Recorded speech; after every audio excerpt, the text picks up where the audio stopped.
Bismillahirrahmanirrahim. Assalamualaikum warahmatullahi wabarakatuh. Pada pertemuan kali ini, saya akan membahas mengenai analisa gas darah atau sering disebut AGD ya.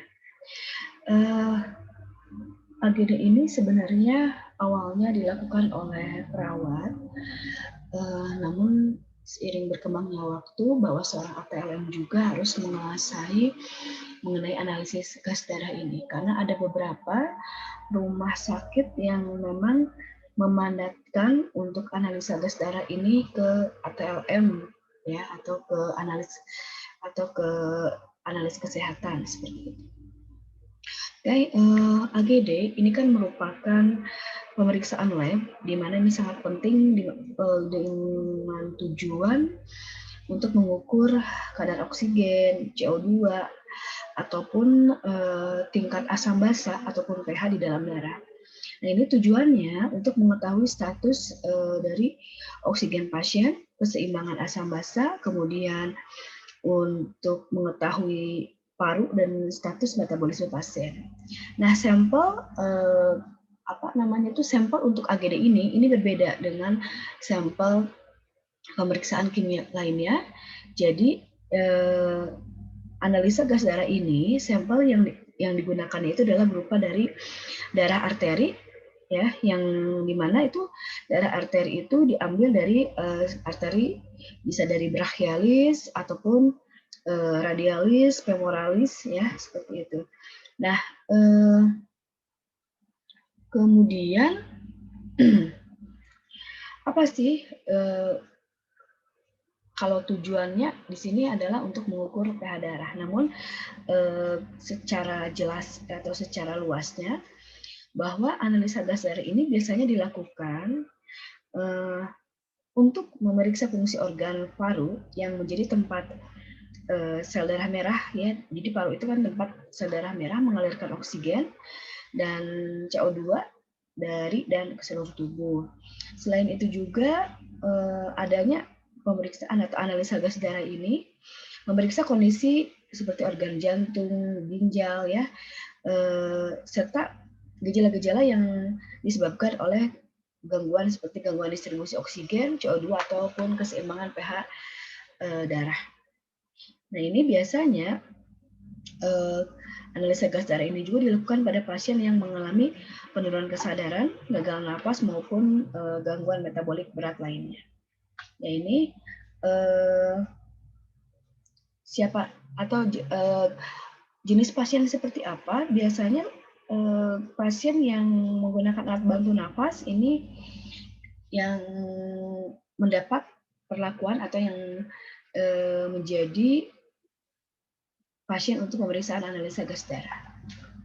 Nah, tujuan dilakukan analisa gas darah tadi mengetahui keseimbangan pH darah, kemudian mengetahui tekanan parsial dari CO2, kemudian tekanan parsial dari bikarbonat, ya. Kemudian mengetahui tekanan oksigen PO2, kandungan oksigen O2, saturasi oksigen SO2, pengambilan sampel AGD darah arteri. Nah, ini harus diperhatikan. Kenapa tadi? Bahwa yang melakukan untuk sampling AGD ini atau yang untuk pengambilan sampel AGD ini harus yang sudah terlatih. Memang kita di praktikum analis kesehatan itu tidak kita lakukan karena memang ini harus langsung di rumah sakit nanti diajarkan oleh tim atau misalnya tenaga medis yang sudah ekspor di bidang analisa gas darah ini. Namun memang ATLM itu harus menguasai juga, ya. Hal yang perlu diperhatikan ini atau resiko komplikasi pasti ini lebih berbahaya karena tadi bahwa pengambilan darah yang dilakukan itu bukan plebotomisnya itu bukan di vena tapi di arteri. Oleh karena itu banyak sekali resiko komplikasi yang yang akan diperkirakan cukup berbahaya seperti itu. Nah, kemudian apa saja yang harus dipahami itu Yang pertama adalah indikasi pengambilan darah arterinya, kemudian bagaimana kontraindikasi pengambilan darah arteri, perlunya persiapan alat yang digunakan, juga APD pada si plebotomis, dan juga harus paham di mana letak pengambilan dari darah arteri untuk AGD ini. Kemudian indikasi analisa gas darah tadi ya, ini yang harus diperhatikan bahwa AGD ini dilakukan pada pasien dengan penyakit obstruksi paru kronik, udem pulmo, kemudian ARDS atau pasien yang akut respiratory distress syndrome, penyakit jantung ya, infark miokard, pneumonia atau paru gitu ya, kemudian pasien yang mengalami shock, kemudian resusitasi kardiak arrest, dan pasien yang mengalami pos pembedahan coronary artery ya dan lainnya. Kemudian, nah sampel darah yang dianalisa ya, ini nanti menggunakan alat. Sampel darah ini harus dianalisa dalam waktu 10 menit dari waktu pengambilan untuk memastikan bahwa hasil pemeriksaannya akurat. Nanti pemeriksaan untuk AGD ini tadi apa aja? Ada tekanan parsial O2, tekanan parsial CO2, kemudian ada pH, bikarbonat, dan saturasi oksigen. Ya, seperti itu. Nah, di mana nilai normal ataupun hasil yang dikeluarkan nanti itu bisa membantu dokter untuk mendiagnosa penyakit apa yang nanti dikeluarkan atau yang nanti dinyatakan oleh dokter seperti itu, dan perawatan apa yang nanti akan dilakukan. Nah, kontraindikasi analisa gas darah ini yang pertama, kadang dari beberapa pasien, satu, denyut arteri tidak teraba. Ini biasanya pada pasien yang mengalami koma, itu juga harus diperhatikan. Kemudian, nah biasanya kalau untuk analisa gas darah ini biasanya pasien itu harus coba dulu deh dengan melakukan tes Allen ya. Nanti tes Allen itu apa? Nah, kita coba lihat dulu. Tes Allen itu yaitu perlakuan pada tangan pasien, mana ya? Nah ini, tes Allen ini. Nah, ini untuk mengkaji, jadi untuk melihat apakah misalnya si pasien tersebut harus melakukan analisa gas darah atau tidak. Nah, apabila tadi mengalami misalnya arterinya tidak teraba, ya seperti itu, lakukan tes Allen seperti itu. Tes Allen itu yang pertama adalah si pasien mengepalkan tangan, kemudian lakukan penekanan pada kedua denyutan radialis dan ulnaris dari salah satu pergelangan tangan pasien sampai denyutannya hilang. Nah, apabila tangan pucat ya karena kurangnya sirkulasi, lepaskan tangan pada arteri ulnaris. Jika kembali normal dengan cepat, kan awalnya kalau ditekan itu kan si tangan ini kalau misalnya denyut nadinya dihambat, itu akan menyebabkan tangan kita merah. Nah, apabila kemerahannya itu hilang sekitar 5-15 detik, artinya tes Allen-nya positif dan boleh dilakukan pengambilan arteri pada pergelangan tangan.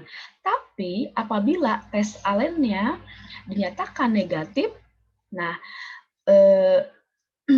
maka pengambilan sampel untuk tes Allen negatif itu gini, apabila si warna apa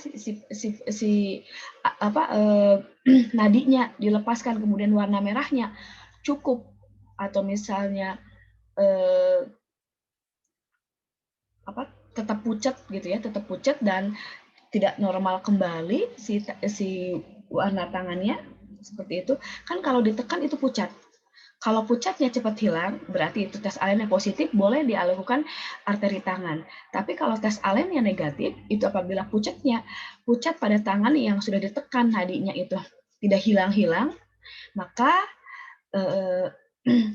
arteri femoralis. Nah, ini harus dieksplor. Jadi arteri lain yang harus dicari, seperti atau misalnya di pergelangan kaki. Nah, itu. Jadi kalau untuk di tangan harus dilakukan dulu tes Allen. Nah, seperti ini.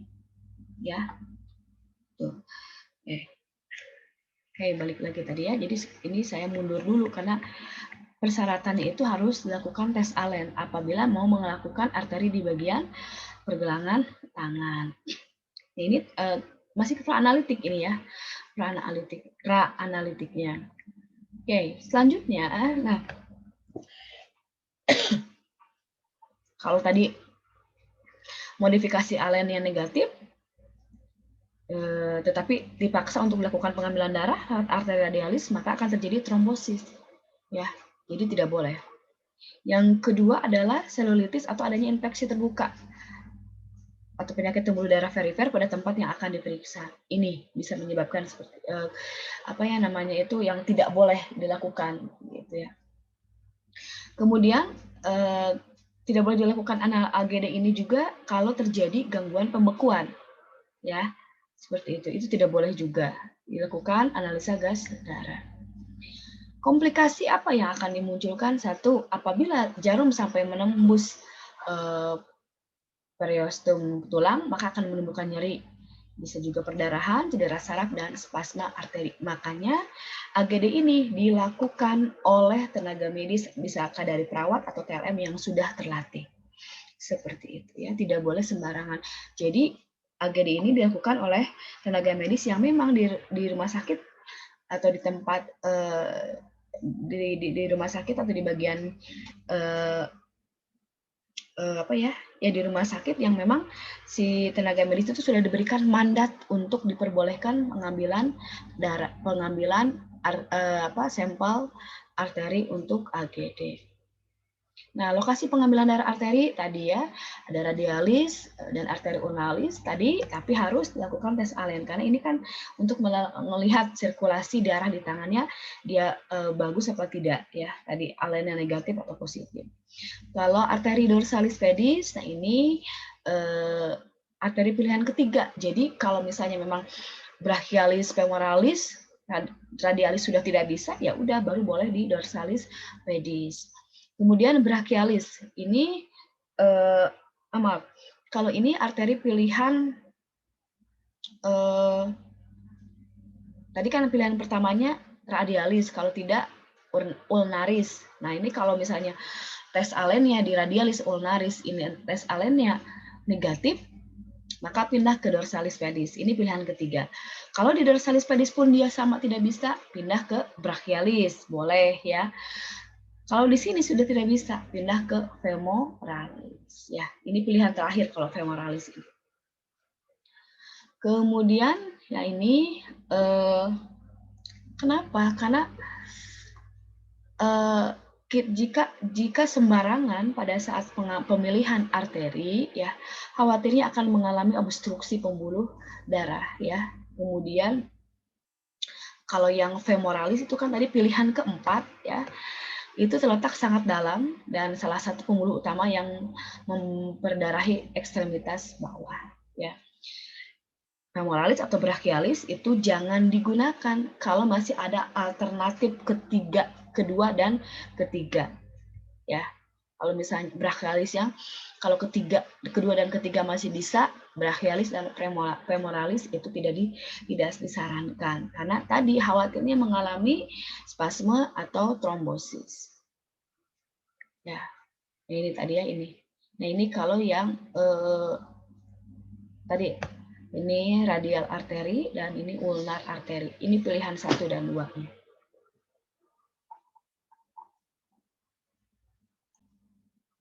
Nah ini arterial pertama, ulnar kedua pilihannya. Kemudian di sini ada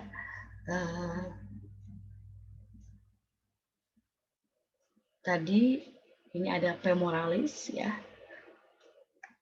Kemudian ini brachialis ya, seperti itu. Faktor apa saja yang nantinya akan mempengaruhi hasil pemeriksaan?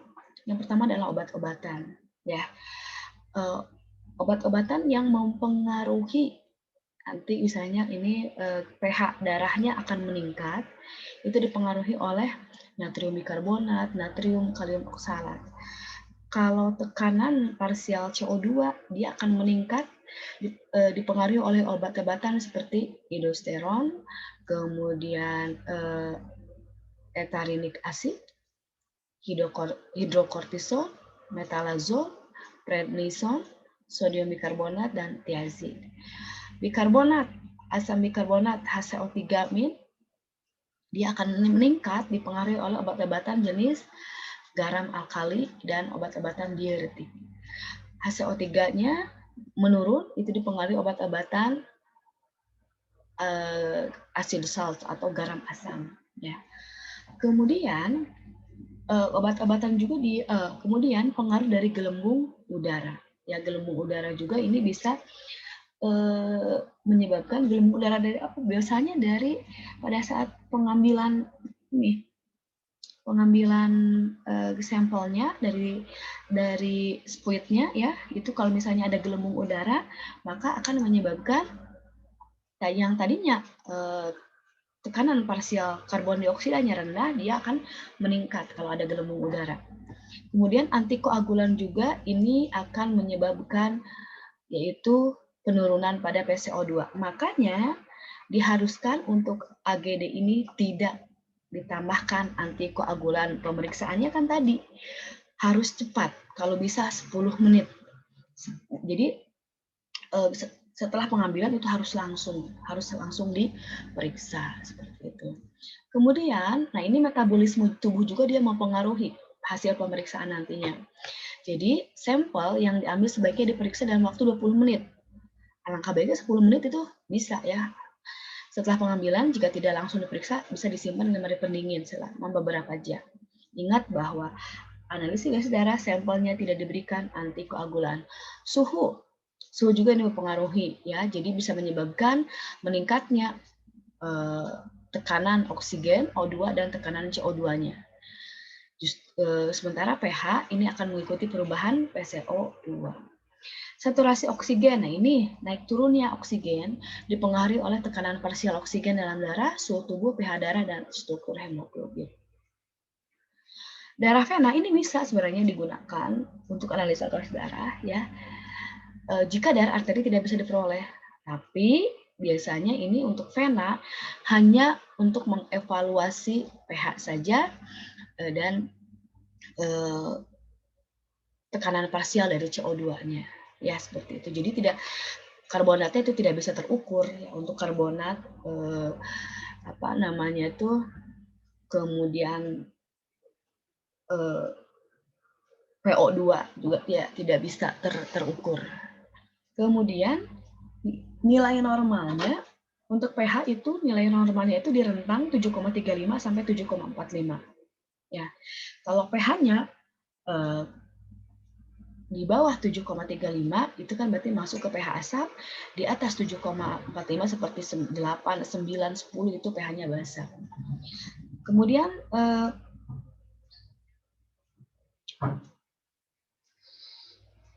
CO2-nya ya dari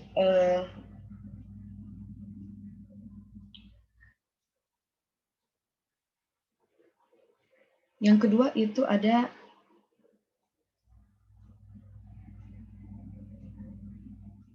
tekanan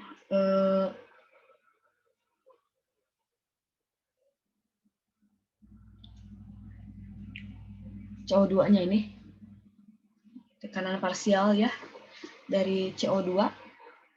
Ini kalau untuk CO2 bisa dinyatakan dengan milimol atau juga bisa dinyatakan dengan milimeter Hg. Ya, kebanyakan ini tekanan parsial untuk CO2 itu dinyatakan pada milimeter Hg. Ini ya. PCO2-nya itu 35 sampai 45 milimeter Hg. Seperti itu ya, 35 sampai 45 milimeter Hg. Kemudian ada BE ya. Kemudian PO2-nya, tekanan parsial oksigennya itu 80 sampai 100 mm Hg. Saturasi oksigennya itu 93 sampai 98%. Bikarbonatnya 22 sampai 26 mm ekuivalen per liter.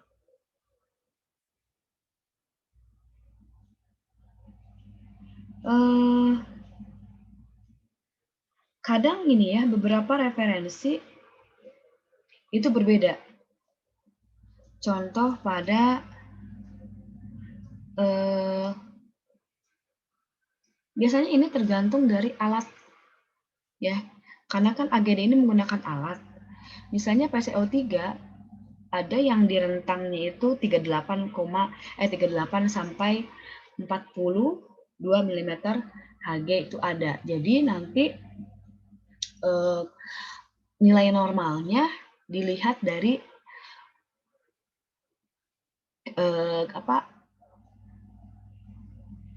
kitnya atau buku kitnya yang ada di alat tersebut. Itu harus yang di ininya, yang ada di settingannya, di settingan di alat di masing-masing rumah sakitnya. Kalau untuk bikarbonat itu hampir sama 22 sampai 26. Yang berbeda itu biasanya di tekanan parsial oksigen dan tekanan parsial karbon dioksida. Itu berbedanya sedikit sih sebenarnya. Ada juga yang menyatakan di kalau untuk PO2-nya itu ada yang 75 sampai 100 mm. Ada yang kalau di sini kan 80, tapi ada di beberapa sumber lain yang menyatakan 75. Untuk yang CO2 ada juga yang menyatakan 32 sampai 38 sampai 42 seperti itu. Nah, alat bahan apa yang digunakan nanti untuk pada saat pengambilan sampelnya? Antiseptik ya, kapas alkohol, kasus steril, spuit 3 cc, heparin. Nah, ini yang disarankan, tapi sebenarnya gini, alangkah baiknya memang itu tidak segera mungkin sih. Tapi kalau misalnya tabungnya, misalnya tabung vakumnya yang merah itu tidak masalah. Tapi kalau sekiranya bisa misalnya mau mencapai 20 atau misalnya mau disimpan dulu, itu menggunakan tabung vakum yang berisi heparin.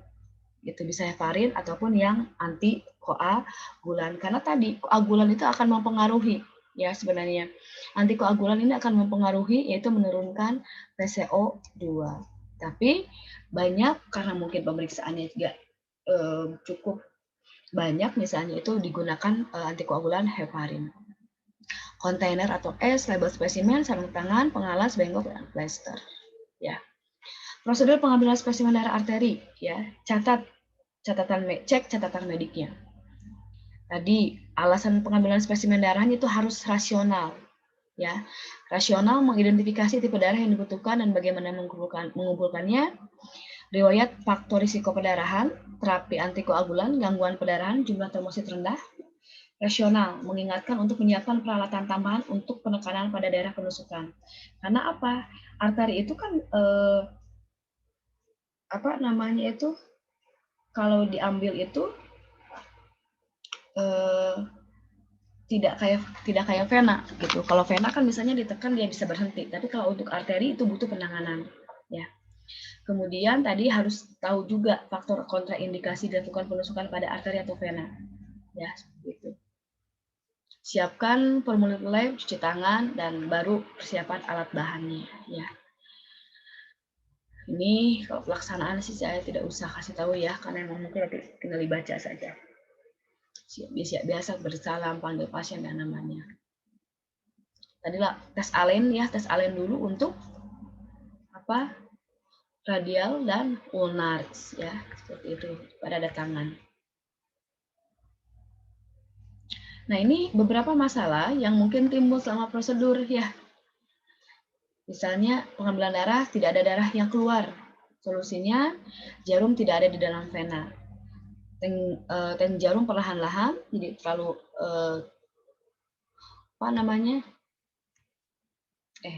sebentar.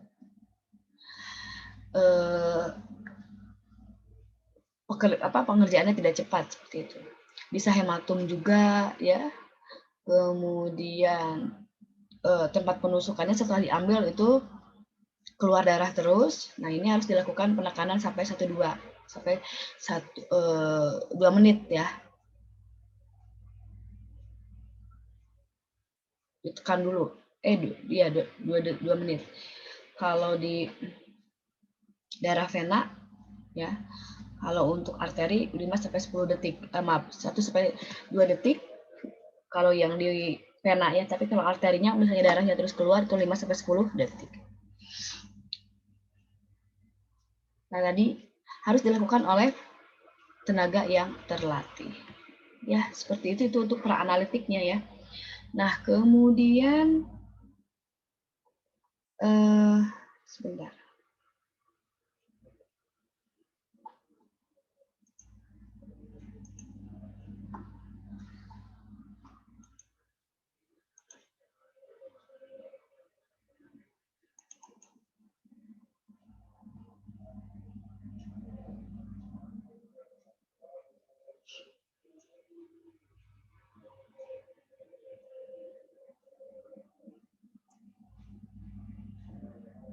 Tambahannya untuk AGD, jadi ini bentar ya.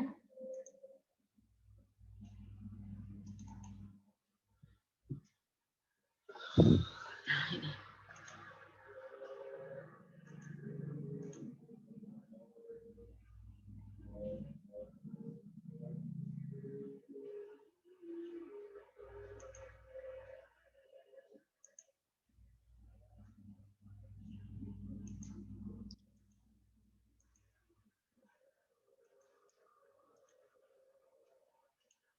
Bentar ya.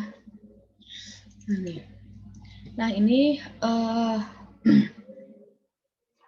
di sini ada.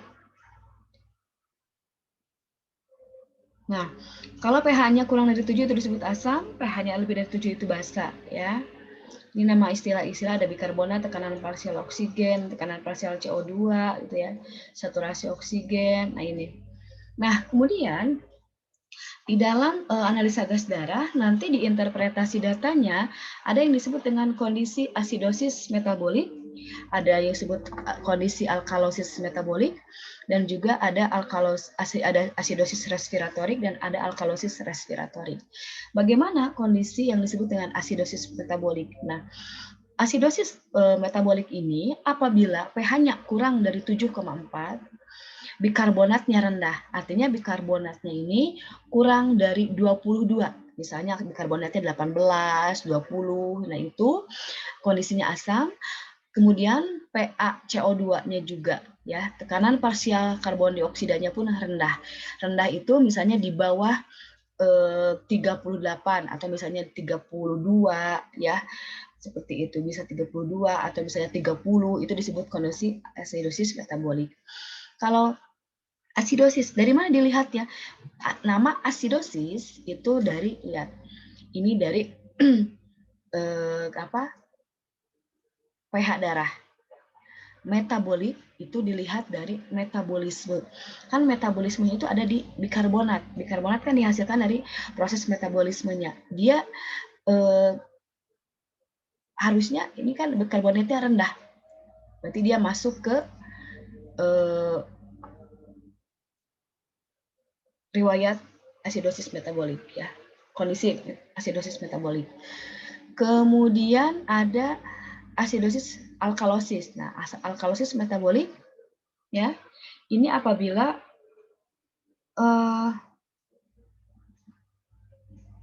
ini kondisi asidosis metabolik seperti gagal ginjal, shock, ketoasidosis diabetik ya. Kemudian untuk alkalosis, nah ini dilihat dari pH darahnya 7,4 artinya basa, bikarbonatnya tinggi, PaCO2-nya tinggi. Kemudian ada asidosis respiratorik. Ini jadi kalau asidosis respiratorik ini kondisi di mana si pasien itu penyebab dari kelainannya itu diakibatkan karena penyakit-penyakit pernafasan. Kalau yang metabolik ini diakibatkan karena penyakit-penyakit Metabolisme, gagal ginjal, shock ya, ini penyakit metabolisme ini. Nah, alkalosis ini juga, ini kan kurang dari 7,4, alkalosis respiratorik, ini pH-nya basa dan bikarbonat PaCO2 PA atau tekanan parsial CO2-nya juga rendah. Ya. Nah, ini gejala apa saja sih biasanya indikasi pemeriksaan AGD ini? Sesak napas, sulit bernapas, kebingungan, mual, yang itu ya, atau misalnya penyakit paru obstruktif kronik PPOK ya, itu bisa indikasinya seperti itu. Adapun indikasi umumnya seperti gagal nafas akut, penyakit jantung ya, infark miokard, atau gangguan asam basa seperti asidosis metabolik, alkalosis metabolik ya. Tadi indikasinya sudah ya ini ya di slide sebelumnya.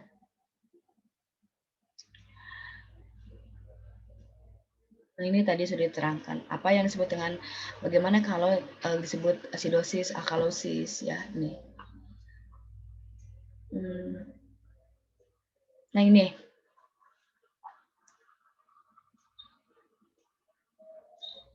Nah ini. Nah.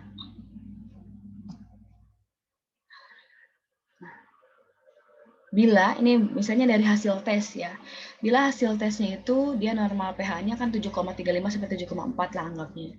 Apabila pH-nya 7,35 maka disebut asidosis. Lebih dari 7,45 itu disebut alkalosis. Gitu. Untuk CO2 dikatakan alkalosis apabila CO2-nya ini kurang dari 35. Kalau CO2-nya lebih dari 45 itu asidosis dan seterusnya ya. Nah, kemudian ini biasanya nanti di apa namanya itu nanti di video selanjutnya itu ada di video pelatihan akan ada yang disebut dengan kompensasi ya. Jadi misalnya seseorang misalnya dia mengalami satu asidosis respiratorik. Nah, tapi ada kadang tubuh ini dia mengalami atau melakukan mekanisme kompensasi, ya. Jadi akan mengakibatkan gangguan-gangguan tambahan di dalam tubuhnya. Makanya nanti ada yang seperti ini. Nama istilahnya itu misalnya mana yang tabelnya? Nah, misalnya gini, asidosis metabolik kompensasi alkalosis respiratorik. Bisa aja seperti itu. Jadi ada kompensasi. Kompensasi itu ada tambahan. Misalnya ada beberapa tambahan kelainan pada yang gejala yang dialaminya.